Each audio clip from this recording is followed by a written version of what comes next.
Happy Hello. Sunday, folks. Check us out in stunning Hypnovista. J Mac, what's Hypnovista? Hypnovista is absolutely nothing. There's it was it no was rhyme a or reason. no, it was a gimmick created to sell that film. It sounds like on Hypnovista it'll be some new method of filming something to draw you into it and make you really feel like you're part of it or something like a primitive 3D. But it turns out it is absolutely nothing. What it is when they were showing this, the Horrors of the Black Museum in cinemas, it had like a 13-minute prologue, a hypnotist on the screen, like hypnotizing the audience, probably to make them think it was good. But anyway, I digress. As you may be aware, tonight our show is brought to you by Studiocanal. They've done a restoration on Devil Girl from Mars and Horrors of the Black Museum in Hypnovista. And we were sent some copies of this to review after its re-release.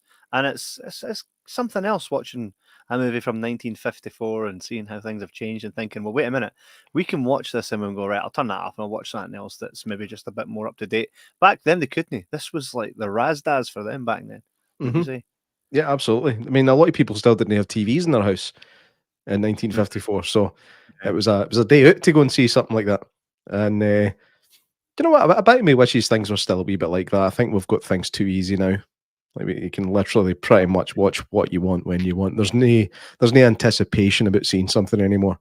It's you just press whatever button on your telly gives you the right thing. It tends to be somewhere. Whatever you want tends to be somewhere. Oh, it does.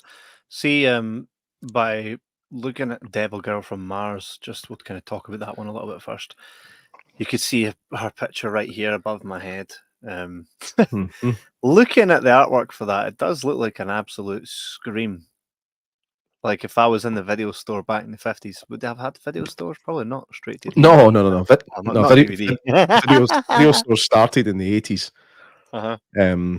Like home video wasn't a thing. I think home video was invented in the late 70s, maybe, and it didn't become mainstream until the 80s. But aye, that's another story. Turn around. Look what Matthew Man got for me. A coaster. Hi, man. It's a well put together one with the orange symbol on it. Never ending coffee. But that's for another episode. I actually see when I seen that these were getting sent to us. Oh, by the way, do you know we got sent a ton of short films to review? And did we? Aye. And the thing is, there's an issue with it. I don't think we're going to be able to do it. Do you know why? Why? Because they were like, okay, they're like, here's like 5 short films. Watch them, and we'll give you reviews. We'll give you interviews from cast, crew, and whatever, right? And smash and send them over. Sent them over. It's like, right, just download the Arrow Player. Arrow Player not available in the UK, so we can't watch them. I know, right? No, don't worry. I'm going to message back and be like, right, going to send us a couple of discs or something. I mean, actually, forgive my ignorance, but I thought Arrow was a UK-based company. Obviously, I was wrong.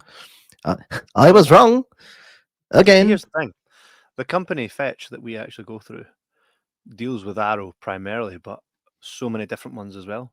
So that's why, like today, we're talking about a Studiocanal release. Yeah, double. So it all depends, and that's how sometimes we get screeners sent via Vimeo. Sometimes we get them on a disc. Sometimes we get them in a nice weekcase. Sometimes we don't. What's your favorite way? What's your favorite way to get them? Well, ideally in a nice case, like so you can store it. But otherwise, I don't mind either way. I love them coming in these. Do you actually? I do. I love the fact there's no artwork on the discs either. It literally just says, "Here's what you've got," and I like that. It adds a wee bit more mystique to what you're going to see. Fair play. They don't always send them in physical media, and I think it's just because we're in the digital age, saving money and all that, rather than getting them printed. We've got a Muzaffar Hussein. Hi, welcome to the show, pal. I hope you're a big fan of Devil Girl from Mars or Horrors of the Black Museum in Hypnovista. So yeah, we were sent these kindly from Josh at Fetch Media as a as a way to promote the new Studiocanal. So if you do want to go ahead and get these, you can just type it into Google, Devil Girl from Mars. Go to Studiocanal, get them ordered, go to Amazon. Horrors of the Black Museum. These are films that are way back when, and I do like a wee challenge, Jay Mack. I do like to go, you know what? Mhm. I like getting like things we watch on when we're reviewing them on this show are things we might not actually go out our way to watch in normal day to day. So to have a reason to go and watch something only Hmm. opens your eyes a wee bit, and it's great for me. Absolutely. I mean, not even just with the older stuff. Like even John Travolta's new one, I probably wouldn't have rushed to see. Mobland, yeah, But it actually turned out to be class. it So was. It was. it is nice just to. I think we don't have a choice about Mhm. watching. They basically say, "Do you want to watch these or no?" And we say yes. They don't say, "Do you want this, or this?" They say, "You're fucking Mhm. getting this." And Aye. I like again, just going back to what I was saying a wee while ago. I like not having the choice. I like just getting thrown something to watch, and it is 99 times out of 100 something that I would never have watched off my own Yeah. back. Well, I'm going to play the trailer here. Anybody listening at home, not watching this live via Spotify or wherever, you're just going to hear it. But I'm going to play this trailer. Oh, and by the way, if it doesn't exist here on YouTube, that's because I had to take it out. In fact, no, it doesn't, because I'll win. I'll win this. I'll win Yeah, this you battle. win this. I'll win win this one, so it'll still be there. Okay, so I'm going to play the trailer for Devil Girl from Mars, 1954. All right, here we go. I better take this away in order to, otherwise it's not going to look class. Right, here we go. All right.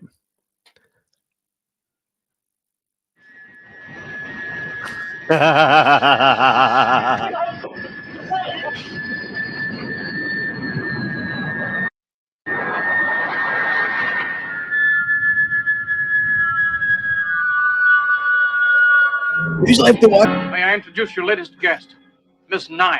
She comes from Mars. Oh, well, that will mean a lot to me. She's come from where? I will show you Where, wonders dear? you have never seen before.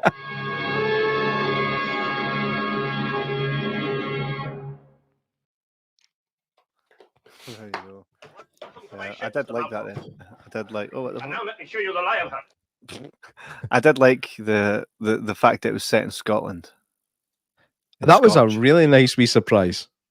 That was Aye, a really for nice real. surprise. They should be like, oh, the meteor came down near Auchinleon, which is 40 miles away. Mate, I used to live a mile from Auchinleon. Aye. And Well, in that, it sounds like it's like a wee town in the middle of nowhere. It's no, it's a bawhair away from Bishop Briggs. and they keep referring to it as "wee bonny Scotland," eh? Like they're no face Scotland. You know what I mean? They're saying Bunny all the things that's. It's like they're saying things that someone would write about Scotland if they weren't from Scotland. Oh, definitely. But I remember my dad telling me about these. It was a series of books he was reading, and they were talking at one point. The main character gets the overnight sleeper train from Glasgow to Edinburgh through the Highlands. Through the Highlands. So you realise it's like 50 mile in the Central Beltway. No, that's class. Matthewman in the comments says, "Evening, gents. Can't tune in tonight. Family birthday. Give something to listen to tomorrow. Have fun. Thanks, Matthew Man, the main man. Thanks for tuning in to tell us you can't tune in. Hey, that's class. That's class nonetheless. So, Devil Girl from Mars. To me, of the both films, Horrors of the Black Museum and Devil Girl from Mars, I would say that Devil Girl from Mars was the weaker of the two. However, it was still a bit of a laugh. You know, it had a certain feel of, American Werewolf in London. It had a tiny wee bit of feel about that.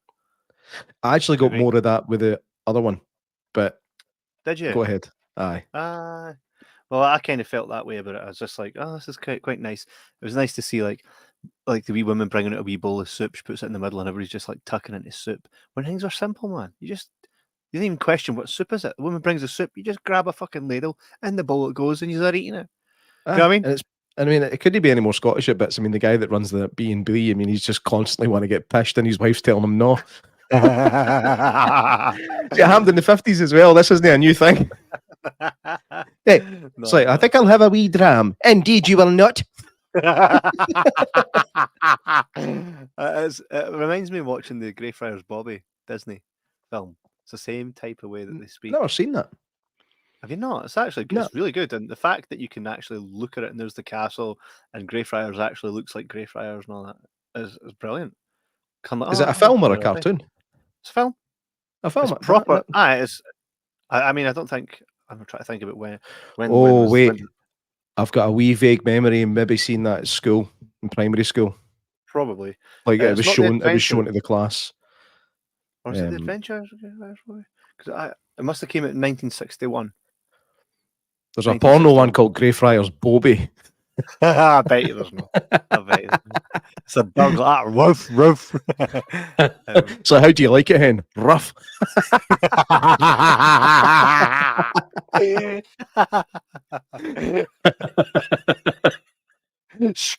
Stroke my old joke. Lee Wright is in the comments. Lee, I hope you're doing well. Hey, Lee. Chatting about some class films tonight. She joined us at the right time there. It's the same kind of time period as this. It reminds me of the same type of thing. But I found it to be quite fun. The robot. So the premise of this really is this alien who comes down from Mars and what looks like a fire alarm from somebody's house that spins, right? She comes to Earth and it automatically speaks English, refers to her home place as Mars. Do you think if aliens exist right now, they're like, yeah, of course we live in Mars. That's Earth. Or do you think that's just purely a human-made concept? It's completely it's a completely human concept. I mean, we don't even call other countries on Earth what that country calls itself. Exactly. Do you know what I mean? We say Germany, they say Deutschland. We say France, they say France. France. I think every country should be obliged to call the country what they call it in that country. Mm-hmm. But there's no way she'd arrive and go, "Hello, I'm from Mars." No, she'd go. She'd go. My homeland is. And they're like, sorry, can you spell that? That's A B C F. I found that like even in the 50s, man. Pal your fucking soaps. But they've done a good job of explaining why she could speak English. Aye, because because there'd be no reason for her not to speak English. That was I did have a wee chuckle at that. Because they're like, you speak English. It's like, you speak English, don't you? Why would I speak another language? Because you're the fucking Mars. What language do you speak? She's like, all of them.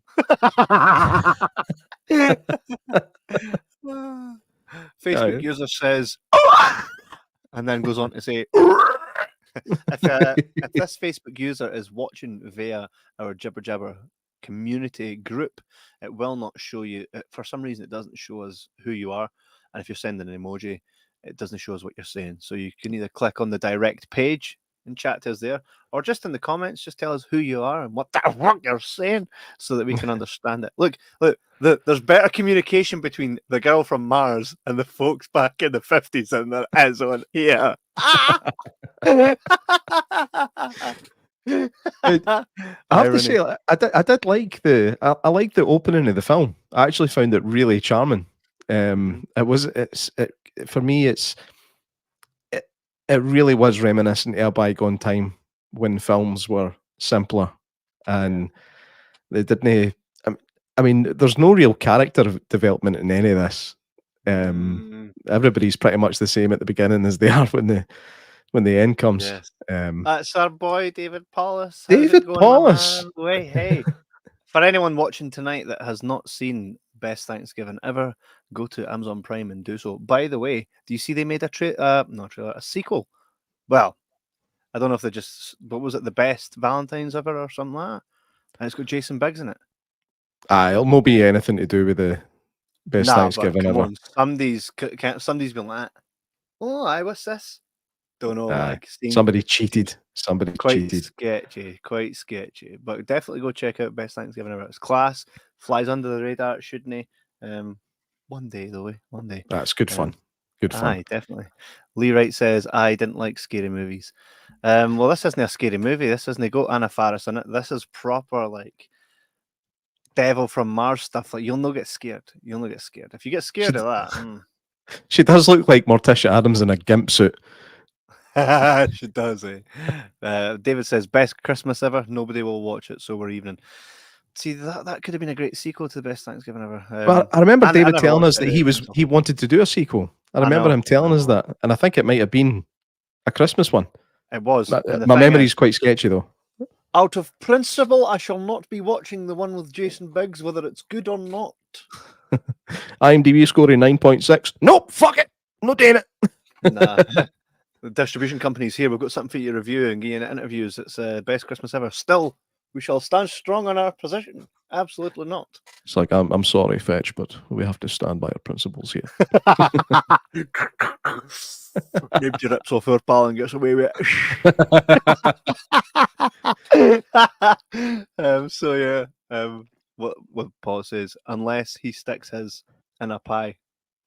Now we're talking. I think he should just do that in every film that he's in. A wee Pretty much. callback.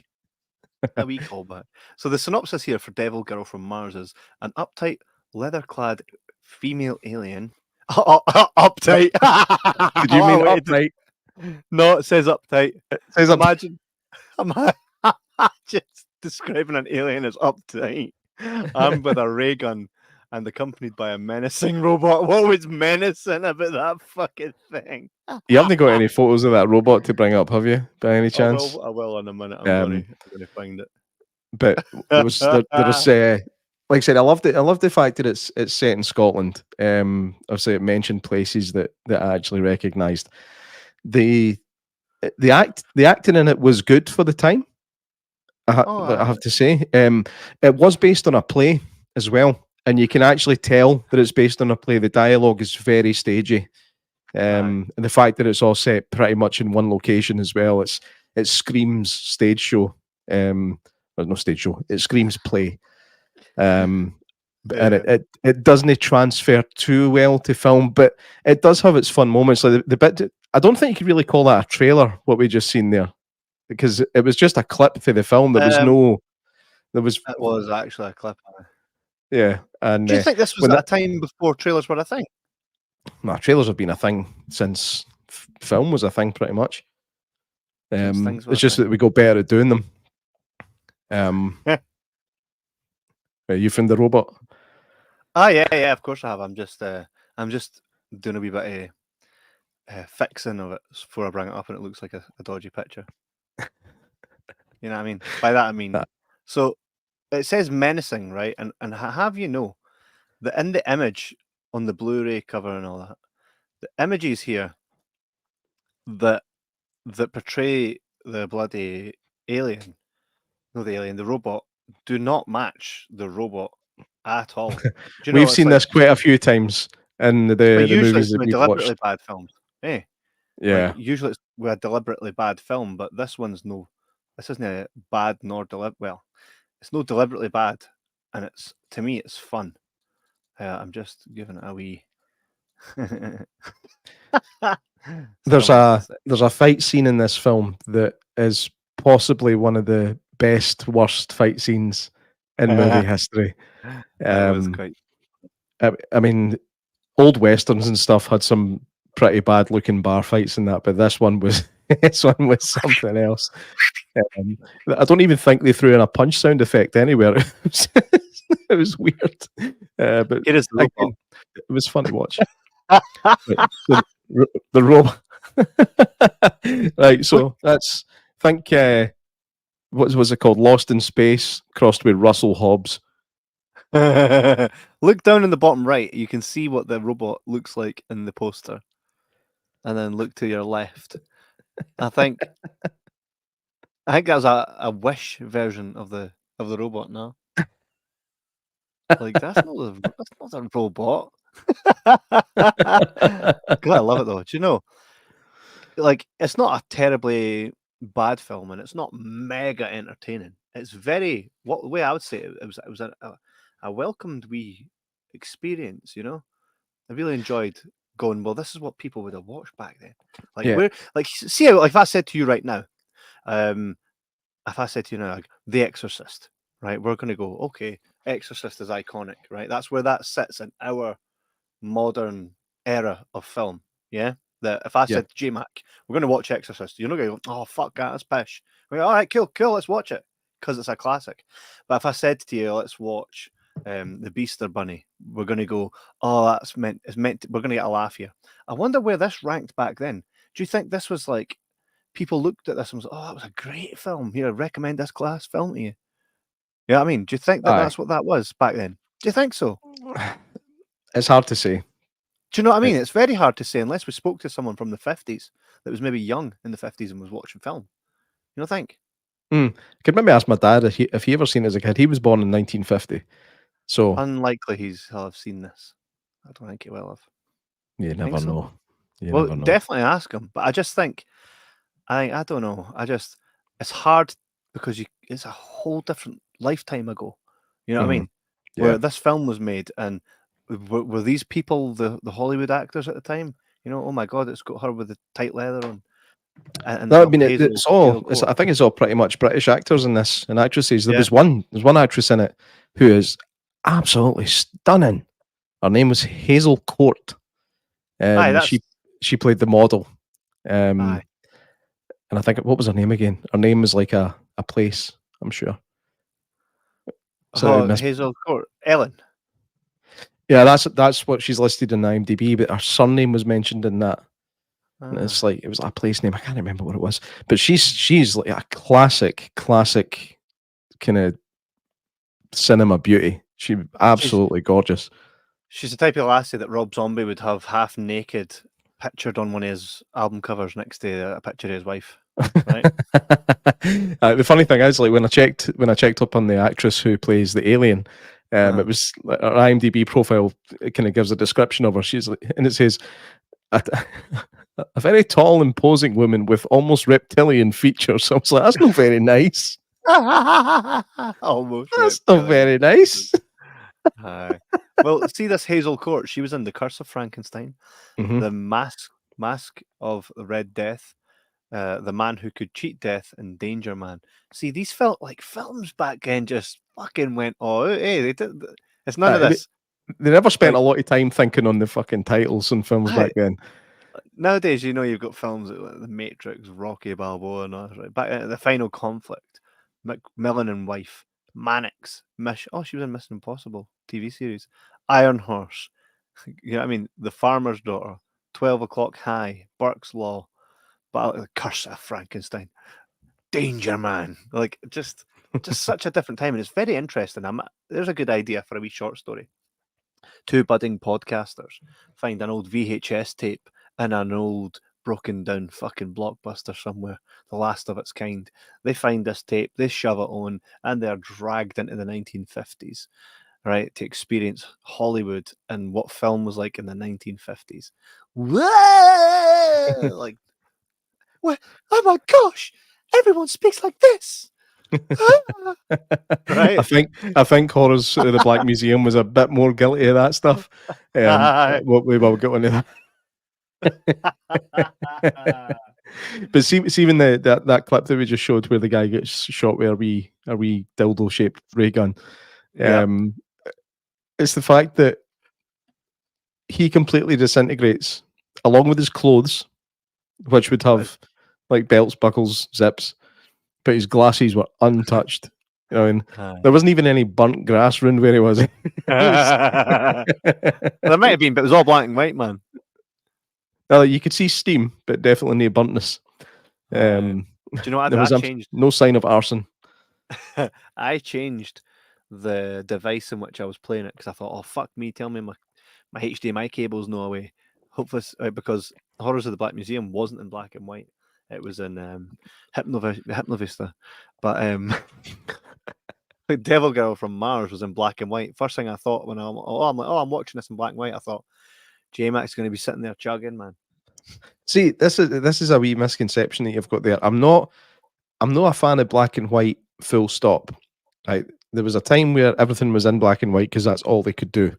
What I like now is where a filmmaker chooses to make a film black and white, like Schindler's List onwards. There has to be a good reason for it, though, and there was a good reason for Schindler's List. Yeah, but have you seen The Lighthouse with Robert Pattinson I am going to watch Willem Dafoe? It's so fucking haunting in black and white. Aye, They've got a also good reason. the new Godzilla film that's out now. Yeah. Jenny. Hey Janice, Jenny's. was it Godzilla -1? Yeah. They've just released a black and white version of that. Do Now, you know what I think the reason for that is? Because everybody remembers Godzilla OG is black and white, right? yeah, and that's why they did it. And I think the director said that he thinks the film is scarier in black and white. Yeah. And this isn't just a case of they just delete the color. Every single scene, shot, and frame of that film is colorized and contrasted to suit the black and white look. And I'm looking forward to seeing it. I've not actually seen Godzilla -1 yet, even the color version. So I think I'm going to start with the black and white when I get the chance. I'll see it soon. Janice says yes, love Godzilla movies. Even the Godzilla one, 2001, Matthew Broderick. Gojira. Godzilla. I hated the Matthew Broderick one. I thought it was fucking terrible. And then 1 minute Titanic's getting it all this big Godzilla's just like that punch. There's no iceberg. It's like that punch, smashing ham. Can you imagine? Can you imagine Titanic versus Godzilla, like the B movie? That would be fucking. It would be quick. No, I think it took about 2 hours. 2 hours in total. No, if Godzilla had been it. There was, I think there was actually a meme out there that's like the iceberg was just Godzilla's tail. I see one say there was no iceberg, only Chuck Norris. Wouldn't it take 2 hours to sink, like you say? So this film, I think, like after the World War II, and then we had the Roswell incident, there was just a massive influx to cinema of good and bad sci-fi films, and there's definitely worse than this one. But it's definitely not the best. But let's face it, the people that are going to buy this on Blu-ray are people that either have a huge kind of spot in their heart for that particular film, or sci-fi of the 50s. So completionists, all that kind of thing, they're going to go for it. Your average film goer, I don't think is going to appreciate it much. But and by the way, there will I be find, fans. like, I couldn't watch this with anybody. Do you know what I mean? Like, unless I lived next door to you, because I say to my wife, "Oh, let's watch this." She goes, "What have you been sent to?" I say, "It's called Devil Girl from Mars." She went, "Fuck off." What about the other one? Horrors of the Black Museum. She was like, "What's it like?" And I'm like, "There, speak like this, isn't it?" She was like, "Hell no." So people nowadays will not watch that. They'll not put up with it. They'll know they don't see it for what it really is. I told you before, was it last Christmas or my birthday? She was like, I went into the shop, I looked, because I've shown her, I'm like, see if the side of a DVD case has to be Blu-ray. If the side of it says Arrow or BFI or something like that, I says, chances are I'm going to love it because it's a restoration of an older film. It's a classic. And if it's not, I'm going to discover something new here that is of that same vein. So if you ever see that, right, that's a me thing. She went into the shop. She says, I looked for the shittest title there with one of those things on the side. Boom, birthday present. And when she got me, what was it she got me? And I was like, that looks fucking awesome. What was it? You must have it nearby. I don't think it's nearby. I think it's through my living room. I'm at a point right now where all my DVDs are like, I need to sort them again because they're skyrocketing into like no man's land because there's so much of them. What was it again? I can't remember, but it was something to do with, I think it was maybe a George A. Romero thing or something like that. But that's very much a me type of thing. So I love this. But here's a great idea to anybody that ever listens to this. If any of you have any hand in a magazine, you should release, right, a monthly magazine that comes out. It doesn't have to be a thick thing, right? And it basically is just like greatest movies of, so the first month, 1950, second month, 1952. And what you do is you release a disc. Hold up that disc there, J Mac. The magazine comes with this, and it's a film of that era. I would buy the shit out of that, would you? Aye, that's $5.99 an issue. Job done. Right. Remember they used to do that all the time. They used to give away DVDs free with the paper and everything. That's But a it was always thing of the still past. gaming Rabsy Nesbitt, eh? Still came Rabsy Nisbet and the occasional Christmas film. Gregory's Girl and all that. Do you know I tried to Yeah. watch that once? It was pish. Right, it was alright. But I think Watch that was this. phenomenal. Email for Fetch Publicity next week. We have Gregory's Girl recently I restored. know. I'm like, yay. With an interview the week later. Always, eh? And he says, Gojira. Yes. Gojira. Gojira. Well, hubby and I love watching movies together. See, that's what I do. I watch, see if there's something that I know the wife and I will watch together. It's great. There's a couple right now I'm trying to get into watch that I've not had a chance yet, but I will. It's good. Cinema should be a family thing. It used to be a family thing. You know, my fondest memories of watching movies like Terminator, Ghostbusters, Matilda, Never Ending Story are all with my family around me. Rocky 3, you know, it was all with my family around me. You didn't go, it wasn't a thing. You wouldn't take a film to your room to watch it yourself. It just wasn't a thing until I got older. It was always, we're watching a movie tonight, or be in it this time when the streetlights come on, right? You'll get your dinner, Gladiators is on, and then after that, we're going to watch the film that's on. And all week you would watch the TV, and between, you know, when the commercials come on, you would see the trailer. This Thursday, blah, blah, and it's Miss Trunchbull getting spun round on the globe and Matilda going like this and flipping the pancakes. And I'm like, can't you wait? Yeah. Those were the days, eh? The anticipation. That's The it. anticipation, all sitting down to watch a film that you've seen, but, you know, And didn't have it all on videotape. everybody bursting for a piss trying to get into the toilet halfway through at the middle break. Exactly. And then you know, that's how I first watched Dragonheart. If anybody's needing a shite, you're gone last. I mind on the day of my wedding, my brother took a big shit in the hotel, right? And because all of us were getting a shower, it was fucking like a sauna in there, right? And my brother took a shit before Todd went in to get a shower, and Todd came out raging. It's a fucking hell! I can't breathe in there as it is, and you go fucking do that. He's like, it's on my fucking pores and everything. He was fucking livid, man. It's on my pores and everything. It's in my pores and everything. Oh, man, Todd just went off his fucking head there. Because I think it was like Todd was the last one to go in, and Stephen was the one before him, my brother. So he just went and done a fucking beast and shit. And because like 4 folk had already used the shower, you couldn't see when you went in. It was like a sauna because it was all just hot water, eh? So just fucking shit mixed with sauna. Imagine going into a sauna made of shit. That was Todd's experience that morning. Somebody just takes a big shite on the hot rocks in the middle. Stephen had done that. I'd love to make a bad horror movie about a killer shite. That'd be something else. Jobzilla. The extra shits. Jobbzilla. Jobiathan. Jobiathan. Didn't it? Oh, Ginny says we love old B movies.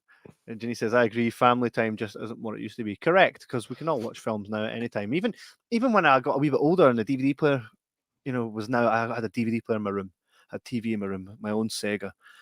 The adults would do their thing and you would do your own thing. I still, to this day, once a week, try and get the kids all sitting down. Today was actually Greyfriars Bobby. Last couple of weeks, we've done Dennis, we've done Jingle All the Way at Christmas time. We've done quite a good few films, and it's all, especially John Hughes ones. And after it, I always say to the kids, out of 10, and they're like, 15 out of 10! And I'm like, good, you guys are actually loving the film that I love. You know what I mean? And being in the position I am in, I'm able to do it in the cinema. So they're getting to see these films in the cinema for the first time, you know? Yeah. So I think that's they'll thank me for that when they're older. See, we didn't get that with our parents' stuff. Stuff that they enjoyed when they were kids. Like, because for me, the stuff my parents enjoyed when they were kids were like Devil Girl from Mars. like black and white cowboy films and musicals and that, and I just was no interested in it. I wish I was, because it would have gave us kind of more of the family time. But we got it with modern movies anyway. They would sit and watch all the new stuff, but they didn't have that. I used to love this when I was a kid. You'll love it too. Most of the time we fucking didn't. because Aye. cinema was just different back then. Yeah. Well, I'm getting onto the stages now where we're entering Arnie territory next, so it's going to be something like Last Action Hero. Do you know? We done the Terminator episodes last couple weeks ago, right? And I went, says I think it's getting to the time now to start with at least the older two to start with the Terminator films, and I thought I can't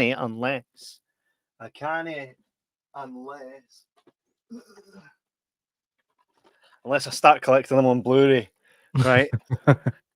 I've got the first one in special editions coming through the door. We got the second one, the Skynet edition. Obviously, we'll get to the third. Can I just say, by the way, that the case, the cover art for the second one there is shite. That's terrible. As it looks like a fat skeleton and all. It's just crap. Somebody really rushed that one out, or spent a lot of time in it and got paid a lot of money for something that they didn't deserve. I hope is it reversible? No, I've got a Big Trouble in Little China one, and it's reversible. It's so great. Right. Obviously, I got this because I'm going to introduce them to Salvation, and then I'm going to go to Genesis to show them what happens when you take something and fuck about with it that you shouldn't, and then we're just going to pretend Terminator ended there. That Genesis cover looked like a computer game. Ah, it really does, eh? Mm-hmm. Get down! I'm old, not obsolete. Not obsolete. I was like, oh, he's saying that to us. He's saying that to us. Relax. That was Terminator 3. I know. Chill. That was. I'm the Terminator. I'm the Terminator. Janice says, when my mother-in-law was alive, we would go once a week to her place and watch a movie together. Kids loved it as much as we did. That's phenomenal. Janice, tell us in the comments what was the absolute favorite film that you recall watching there, because we all have one. So we're going to move over now to Horrors of Thy Black Museum, which I felt was the strongest of the two. Yeah. What are your thoughts? On that specific note, it was definitely the strongest of the two, and I knew it was going to be within the first 3 minutes of the film. Now, what you've got there, if you look at the top right, it's essentially the opening scene of the film. And there's something about seeing something like that in an old film that makes it scarier than if it happened in a modern one.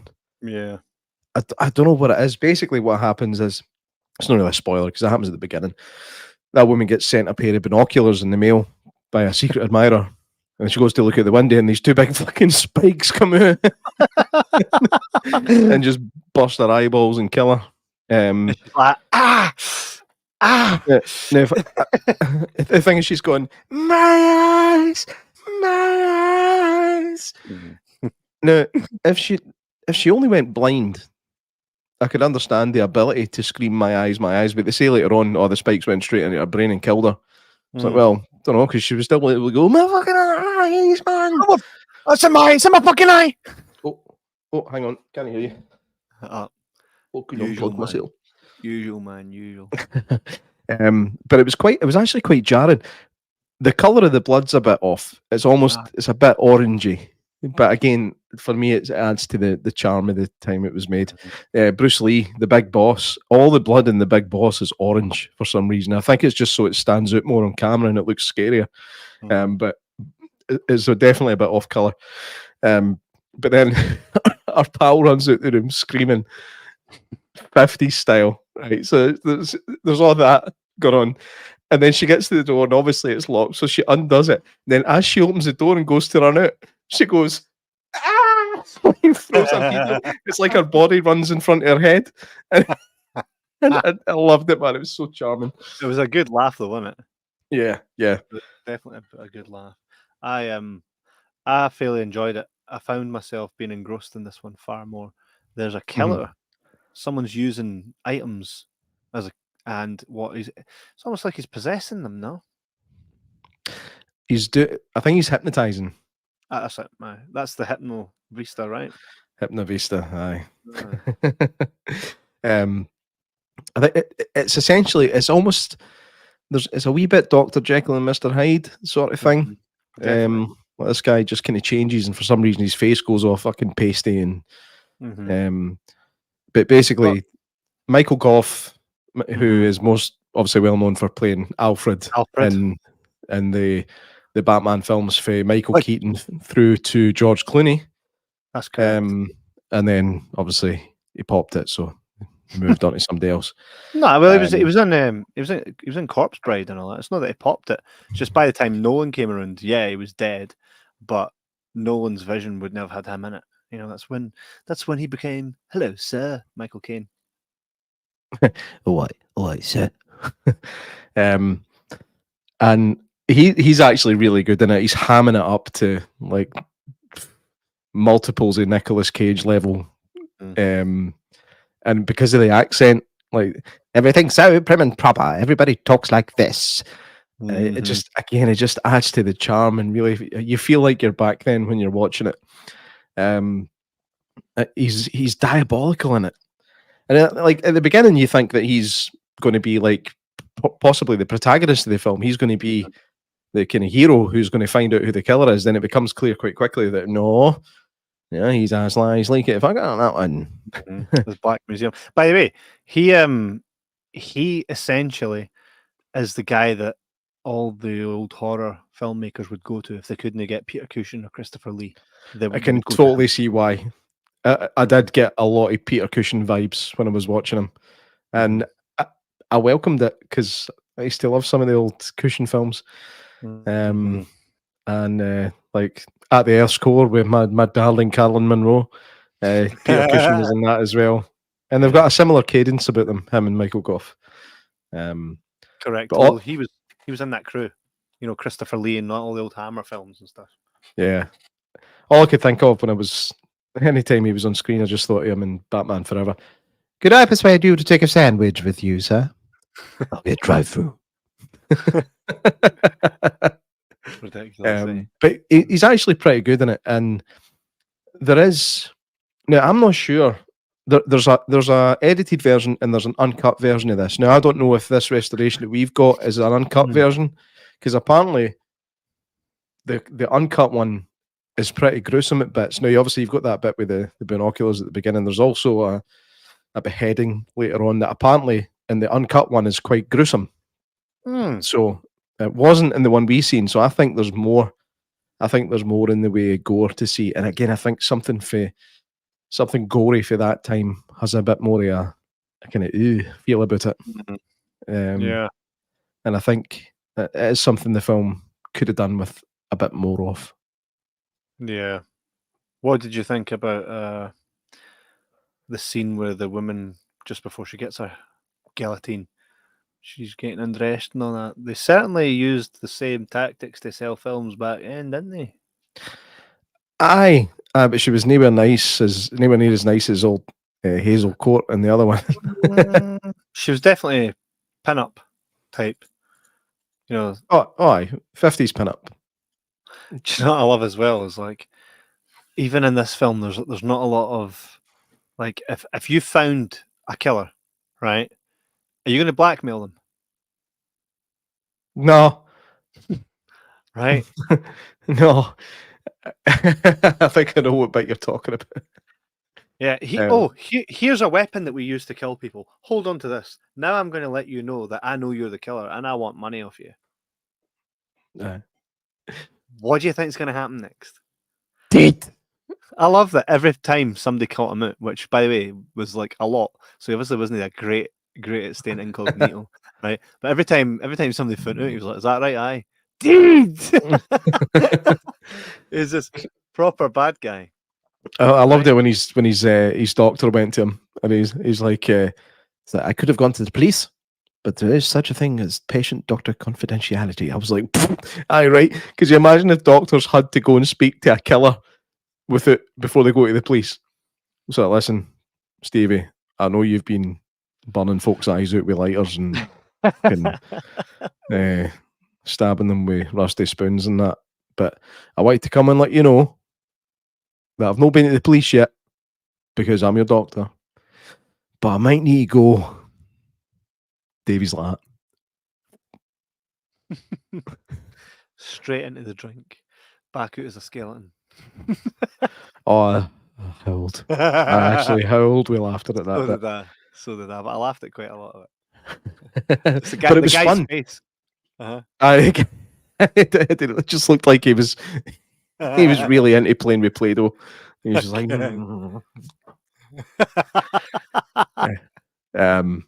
but no, it actually kept me engaged. It didn't like I watched it and I was quite happy watching it. I didn't feel like, oh, can this hurry up so I can move Yeah. on. I did. I did actually enjoy it. It was really good fun. It has its issues. I mean, it was never. I don't think it was ever an Oscar contender or anything, but it was a good Mhm. 50s kind of B horror movie, Yep. and that's what we're here for. We live for that stuff. I And totally agree. yeah, it was definitely the best of the two that we got sent. Oh yeah, I would highly recommend anybody that's into that type of thing, or even if you're not, if you want to dip your toes, Horrors of the Black Museum is definitely something you should check out. You can get them from Studiocanal. Just go to Amazon and get them sent to you in Blu-ray.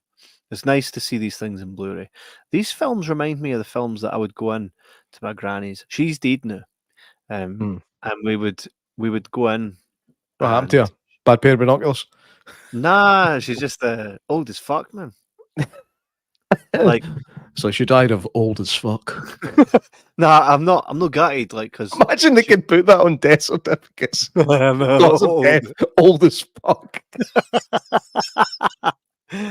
So I'm not going with your natural causes, Pish. I'm going with old as fuck. old as fuck. I can't be like, oh no, her life was cut short. It wasn't. She completed it, man. She was like fucking 90 odd. You know what I mean? Completed it, mate. She completed life. She had, this was her end, the natural end of her life. So she wasn't a die of an illness or that. Obviously, she just got old and fucking worn down. And so it was harder to fight off it anytime she got pneumonia or some shit like that. Aye. Basically, our batteries died. Batteries died. They put that on the certificate. Batteries are dead. Did you smack it 3 times to check, aye? Aye. No, she was sound. Old as fuck, so no problem with being dead. I don't mean it like that. What I mean is like I couldn't be like, oh no, my gran, this is so unexpected. I was like, of course she's gonna die. She's fucking ancient.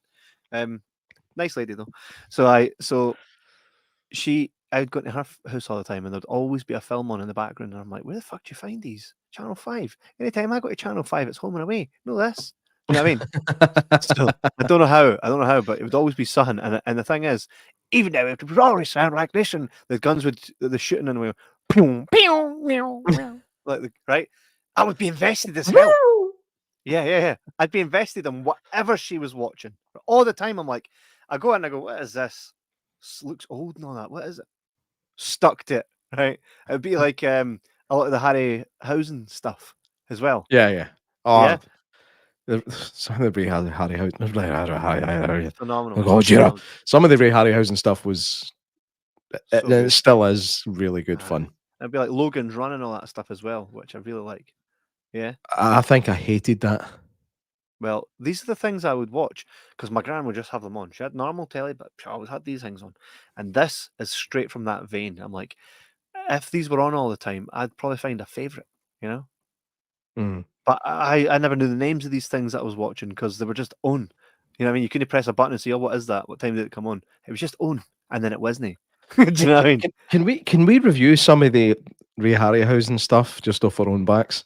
Because I think you'll have a good time with it, man. There's stuff like Jack the Giant Killer and Jason and the Argonauts, and that. I think we'll have a blast at a time with them. What was my favourite one that I watched recently, and I sent it to Matthew, man? It was one of the. It's no Hercules that he does, eh? Clash of the Titans? No, what was the film he had? Harryhausen. What was Sinbad? Sinbad, that was it. Let me tell you what one it was now, because I'll find it, right? Sinbad. It was Sinbad and the Eye of the Tiger. Yeah. Loved it. Was it the Eye of the Tiger or was it? He might have done a few. I can't remember offhand. And that's for 1977. I know you've got your book there with the upside down page. Hey, fucking still raging into that, by the way. Do you know what? In a similar vein, do you know what really bugs me? I've got the My Girl, and I don't know if they're sitting up there, right? But I've got My Girl 1 and 2 on DVD, right? And of course, the DVDs, you look at them, and the artwork's very similar, except obviously one's got the sequel with Austin O'Brien in it, okay? Yeah. But see if you put them side to side and put them up, the same image of Veda Sultanfuss is used. I'm like, you essentially used the image from the first film on the second DVD, and it matches the exact same as the first DVD. You fucked it, man. Fuck off. Really? That bothers me. Aye. That bothers me. Didn't Mate, use the same image. I can't think about My Girl anymore since I seen that Ozzy Osbourne meme the other week. What was that? It was him singing War Pigs. Generals gather in their masses. He can't see without his glasses. That was such a sad scene when I was growing up. So bad. So He sad. needs his glasses. He needs his glasses. He can't see without his glasses. You know, I've seen My Girl once. Really? That wasn't it. I saw it several times. It missed me a wee bit, I think. I think No, I thought it was a girls' film. It's a girls' I don't film. videotape. Mate, Jamie Lee Curtis and Dan Aykroyd get together again after, trading places. Yeah. So It it does was have good that. to see them there. She plays a woman called Shelley. Shelley, that can't be true. Aye. So this Class B film, Horrors of the Black Museum. I would definitely actually watch that one again. Aye. I think I would watch Well, that one again. You can. You got the discs. Oh, I know. I've got it on DVD now. It's Blu-ray. Blu-ray. No, it's not. It is. No, the screener we got sent to DVD. Is it? I thought it was Blu-ray. No, because I played it in a DVD player. Genuine. Yeah. Oh, I deliberately was like, I can't watch this upstairs because no DVD, it's a Blu-ray. Oh well. No, you got pumped, mate. I just assumed everything was in Blu-ray then, eh? But there is a Blu-ray release of it. Did we actually get it just in DVD? No.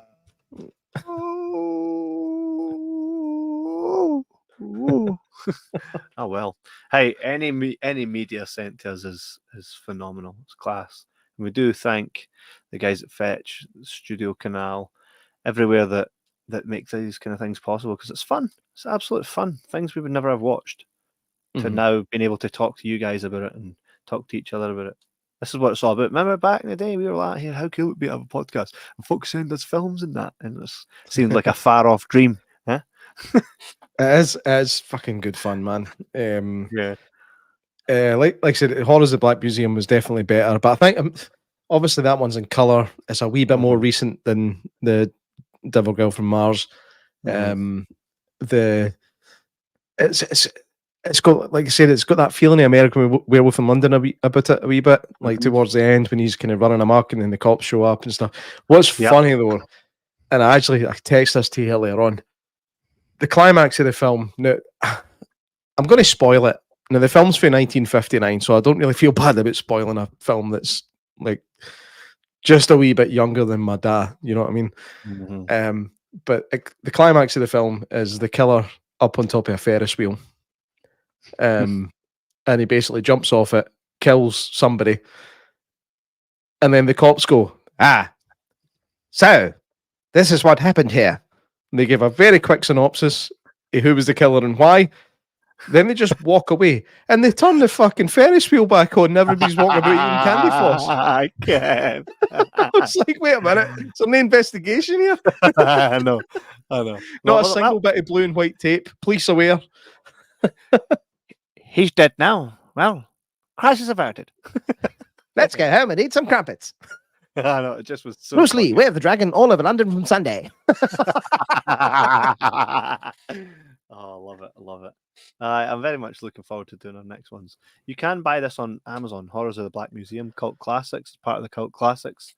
And that is $14.99 on Blu-ray, $9.99 on DVD, free returns. Depending on how your subscription is with Amazon, it can also be free next day delivery. So go to Amazon, type in Horrors of the Black Museum or Devil Girls from Mars and fucking enjoy it, because we did. I actually enjoyed it. Enjoyed looking forward to doing this wee thing. And I think our wee studio looks cool tonight. It looks very much like we're from that time period now. Looks like I've just got something to wipe off my camera. Same. You can see it's But no, everywhere. really appreciate the stuff that we get sent by Fetch Yeah. on behalf of the Studiocanal and Arrow and stuff. Please keep doing it. Please send us the most obscure, crazy shit you can find, because it's what we live for. I'm going to say that for Josh. Yeah. Thank you, Josh. And what's Oh. that? Genevieve. Thank you, Genevieve, as well. Genevieve and Tom and all the great team there. Yeah, Tom. Yeah. We legends, we call them. We legends. Janice says, "Oh wow, I would love a decent pair of earbuds right now." Ah, how's you? Somebody snoring or that? Did I say something offensive? Normally, I do. Well, Janice, smashing me pair of earbuds, I'd like a scarf. Well, it's been class. Yeah, I hate those videos on TikTok. Guys, I've just received my 36 pence earbuds. They're fantastic. Look at the build quality. The build quality is amazing. It sounds so good. No, they don't. They don't. Go fuck yourself, TikTok peddlers. Correct. I don't watch enough TikTok to really get swept in on it, but I'll take your word for it, so to speak. Yeah. So, thank you for tuning in with us. Thank you for tuning in to us tonight on a Sunday night. Being with us, ever so present, because you'll all be burst before going back to work tomorrow morning. I'm out hill walking in the morning, get the coffee dinners, get to work, all that same Hill crap. walking in the morning. Aye, it's the only time I can get a chance to do anything like that, man. Crack of dawn, coffee down you for Cafe Nero, straight up the hills. Where are you going? Probably somewhere up Linlithgow tomorrow. Right. Are you off work or do you start later on? I'm never off work. I'm even working right now. Never off work. So I basically wake up, get the kids to school, jump in, grab a coffee, get everything done that I need to do on the computer, shut that off, go do my big hell of a hill walk, go get the kids, back on at work. Yeah. I was going to say that's no healthy, but the hill walking thing is really fucking healthy. So well done. I wish I had more time. This year I will, because I'm cutting out all the noise from my life, all the stuff that's for everybody else and that doesn't benefit me in any way, but yet takes up all my time. That's all. Well, the podcast has been great, mate. Thanks for doing it with me for so long. No, thankfully the podcast stays. No, this year's like one of my children, so I could never cut ties with this ever. Jay Mack's like, I will. It's like, just gives a good fucking reason. I mean, I've done it this long. And that's testament to how much fun I have. It's definitely fun. I always look forward to it. A couple guests coming up, hopefully. I'm still reaching out. I had a class guest lined up who's like, aye, give us a shout on this date. And it's kind of taking longer, but hey, it took us a year till Billy Bob came on. He said he'd come on, and it took us a full year until he actually came on after saying he would come on. So these things happen, and it's cool. But you know, there's a certain amount of you that tune in purely to listen to Jay Mack and I talk, that skip the episodes that we've got guests on, that skip the episodes where we're doing watch-alongs. There's something here for everybody. It says it on our website, a show for everyone. We'll do something that you like. So just fucking keep subscribing and all that stuff, right? And we'll see you next week, eh? Eh, Jay Mack? We shall. And by the way, if you haven't watched it yet, watch The Bear on Disney Plus. Very good. The Bear, we'll check it out. Check it out. Anything else to say, Jay Mack, other than this? That's it, new show. Subscribe. I can't believe you still use it. Every time. Right. Good night. I'll see you all on the flip side. Have a great one, guys, and we'll see you next week. Goodbye.